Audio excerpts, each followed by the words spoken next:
ভ্যাবলা স্টেশনের রেলগেটে ধাক্কা, 407 গাড়ির ভাঙল গেট, থমকে স্টেশন ট্রেন।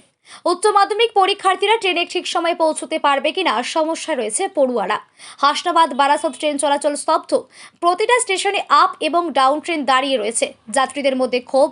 উত্তর 24 পরগনার বসিরহাট ভ্যাবলা স্টেশনের রেলগেটের ঘটনা। শিয়ালদহ হাসনাবাদ লোকাল ট্রেনে দাঁড়িয়ে ভ্যাবলা স্টেশনে আজ 7:20 নাগাদ ভ্যাবলা স্টেশন সংলগ্ন যে রেলগেটে সেখানে এসে 407 গাড়ি সজোরে ধাক্কা মারে গেট ভেঙে পড়ে যায়। হাই টেনশন তারের ওপর গেট ভেঙে পড়ে যায়, যার ফলে ট্রেন চলাচল স্তব্ধ হয়ে পড়েছে। ইছামতি হাসনাবাদ শিয়ালদা ডাউন ট্রেন ভ্যাবলা স্টেশনে দাঁড়িয়ে রয়েছে প্রায় 1 ঘন্টা হয়ে গিয়েছে।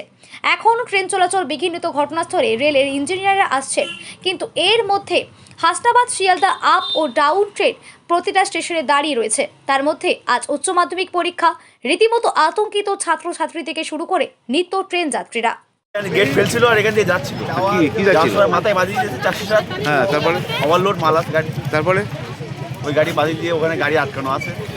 মানে কি এ ভেঙে গিয়ে তার উপর পড়ে?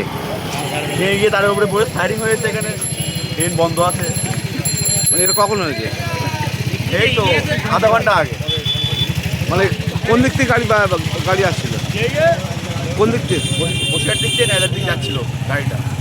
তারপরে কলকাতার দিক থেকে ট্রেন আসে, ট্রেন বন্ধ আছে।